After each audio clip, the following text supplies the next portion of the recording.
finance nerds. As you know, here at the Mad Wolf, it's our mission to educate you on finances. And today we're talking about how you can invest $10,000 in 2020. Just a quick recap in case you missed the last video.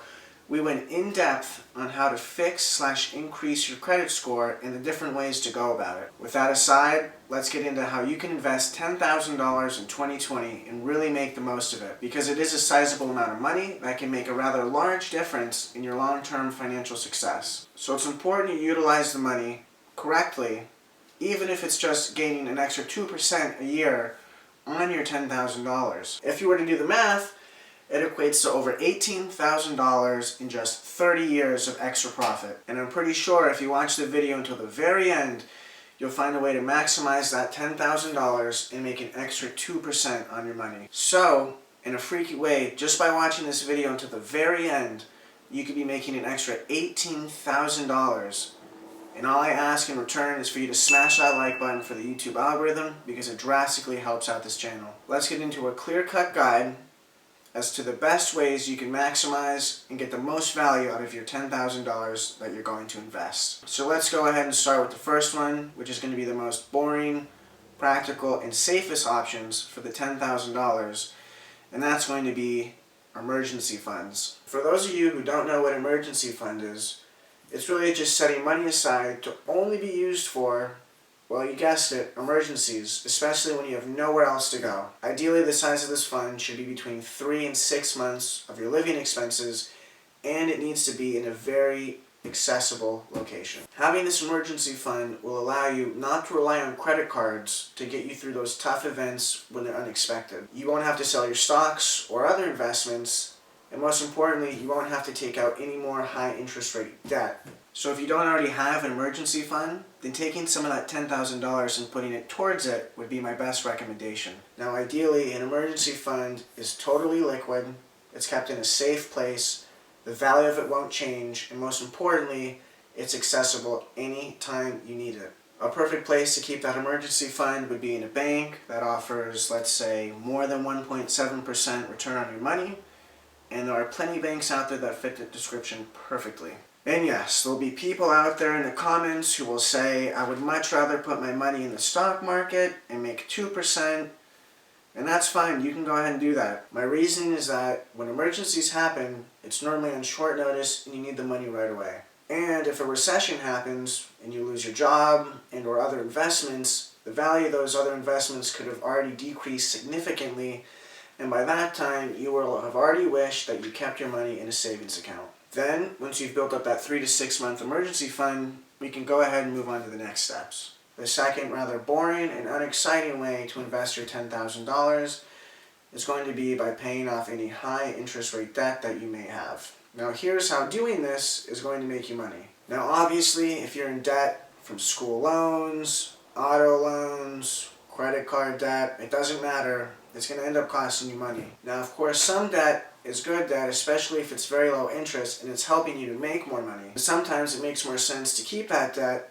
and look somewhere else to reinvest. But if you have any high interest rate debt that's not making you any money at all, then it is extremely important that you pay down that debt as soon as possible. Here's my reasoning for this one.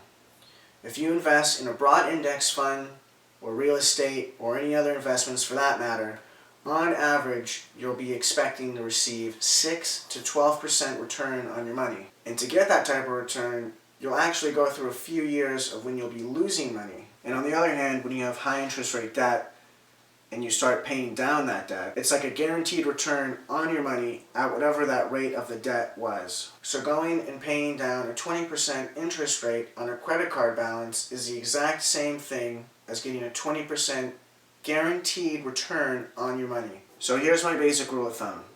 If you're paying anywhere over 4.5% interest on any debt, then you should probably be throwing as much money at that debt as you can, because you're getting a similar return on a good investment as if you had already paid your taxes on it. So the way I see it, there's absolutely no downside to paying off high interest rate debt, and in that case, if you can do it, then go pay it off. If this applies to you and you have any high interest rate debt, my suggestion would be to start paying off the most high interest loan first, and then start working your way down the list. I think that'd be a really good use of your money. And now that we've discussed debt, we can move on to the next step. The third step, now here's where the fun part comes into play. Once you've set up your emergency fund and you've paid off any high interest rate debt, we can discuss how to invest that $10,000 into retirement accounts. When it comes to this, we'll talk about 3 main accounts, and then we'll talk about specific investments you can make depending on how much money you want to make and how much risk you're willing to take. Now first, it shouldn't come as a surprise,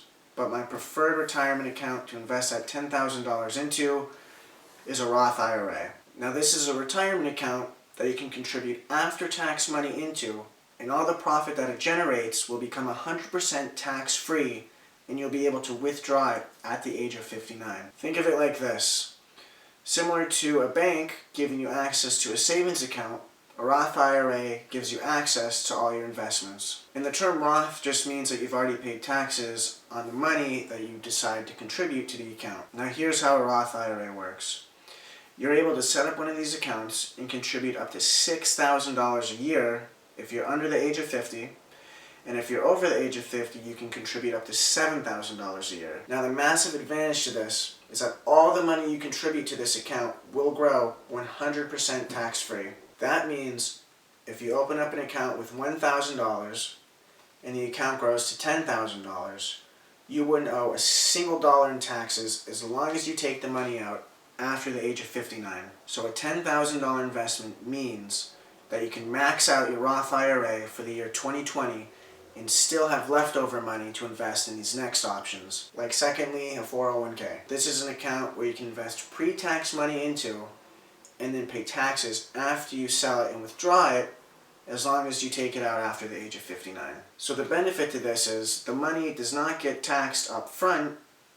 In return, you get more money to go invest with. So for example, if you invest $10,000 into a 401k, you will be taxed as if you just made $10,000 less. And if you're in a 22% tax bracket, that's a savings of $2,200 that you can go reinvest with. For 2020, they increased the contribution limit to $19,500 a year. Now unfortunately, the catch is that you do end up paying taxes on it when you take it out of their retirement account, so it's not exactly tax-free. And really, from my perspective, the 401k only makes sense in a few scenarios. The first is when your employer offers what's called a 401k match. This is where they'll match your contribution dollar for dollar up to a certain amount. The rule of thumb for this is always do it. Don't hesitate. Don't wait on doing this.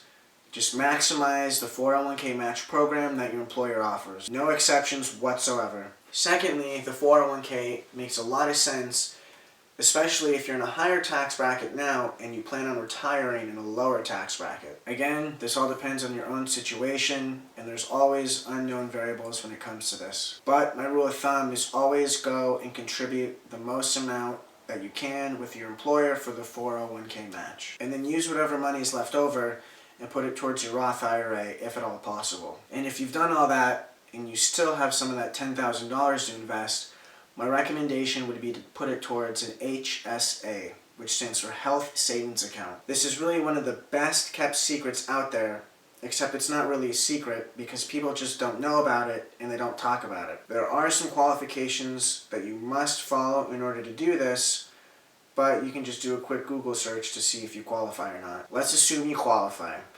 You can invest $3,500 a year tax-free with pre-tax money. Now this account is specifically used to pay for any out-of-pocket medical expenses that you might incur. If you don't end up using the money that year, it's fine because it just ends up rolling over until the next year. I personally like this option because it's one of the best tax advantage accounts possibly in the entire world. First, you don't get taxed on any of the money you contribute to the account, so right off the bat, that $3,500 is tax-free. And then secondly, you don't get taxed on any of that money when you use it for medical-related expenses. So there's really no reason that you shouldn't be doing this and using some of that $10,000 to invest into an HSA.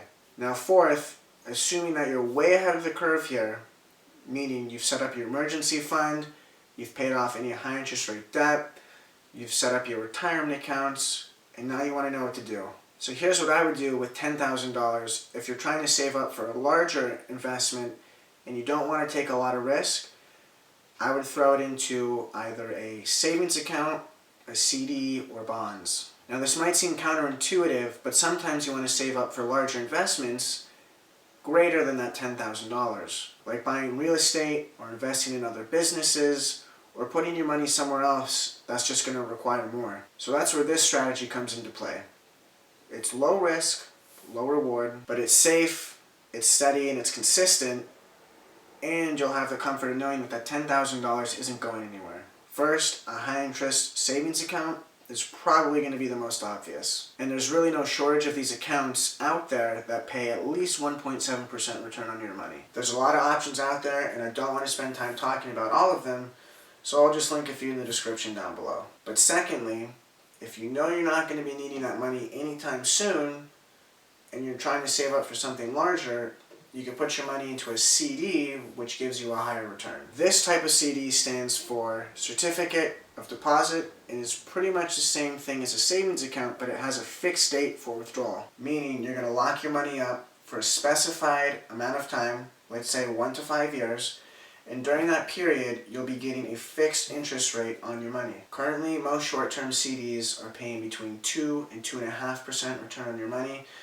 which is okay, but it's not amazing. And I only recommend following through if you are 100% sure you won't be needing that money. Now, if you want to take a little risk, but still play it safe, we can look into investing in bonds. A bond is basically an IOU from a city, state, government, business, municipality, and for the most part, they're pretty safe. Now, this is not a completely risk-free investment because the bond value could go down or it can end up going up and making you even more money. Now, for someone who's willing to take a little bit more risk in exchange for a higher return, this just might be the option for you. Nonetheless, one of these three investments is a great way to spend that $10,000 on while keeping your money safe. For number 5, let's assume you want to do something big with your $10,000.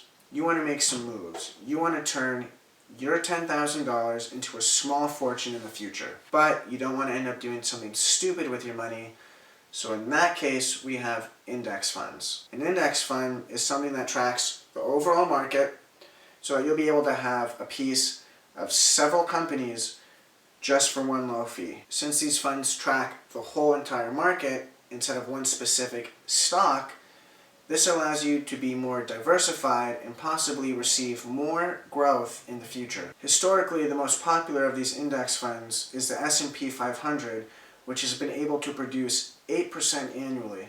For most people watching this video, this is the route I would suggest because it has the best risk-reward ratio for the amount of money that you'll be able to make. Not only that, but index funds have very low fees associated with them, which means you'll be able to keep that extra money and put it in your back pocket. The other advantage to this is that most investors end up getting a higher return for index funds rather if they had just invested in specific stocks. The last advantage to index funds is just diversification. Even if you own 10 to 15 individual stocks in your portfolio, if one stock goes bad, then you can end up losing a significant amount of money. But if you invest into something like the S&P 500, you'll be able to own a small amount of 500 different companies. For anyone looking for specific funds to invest in, my recommendation would be to hop on Google and to search the 3-fund portfolio. And if you're interested, there'll be a link in the description down below to Robinhood where you can get a free stock valued anywhere between $2.50 to $200. Lastly, $10,000 might just be enough to invest in real estate depending on your price point and area you want to invest in. There are so many additional expenses that could come up from this though, and it's very important that you have a cash buffer in place. But if you have $10,000 to put towards a down payment, you could potentially buy a property for $100,000 and then rent it out. And that could make you money several different ways. The first advantage to this is that you're going to be able to borrow most of the money needed to invest. This means you could leverage your money and potentially control a $100,000 property for the small price of $10,000 and then keep all the profits that it generates. In addition to that, you could rent out the property for something like $900 a month. After your mortgage, repairs, insurance, and any other expenses that occur, that could leave you with a cash flow of $150 a month. That works out to be an 18% return on your money, and not to mention all the tax benefits. So obviously, the downside to real estate is that it's a lot riskier and the barrier to entry is a lot higher. This is also an actively managed investment, which means it's going to require work on your part. So there you have it. Those are my top ways to invest $10,000 in 2020. Really just depends on your risk appetite and how long you're wanting to invest for. Again, I ask if you found any of this information helpful, please do me a favor and smash that like button down below because it dramatically helps out the channel. With all that being said, thank you guys so much for watching, and if you haven't already, please make sure to press that subscribe button and the little notification bell down below, and I'll make sure to see all you finance nerds on the next one.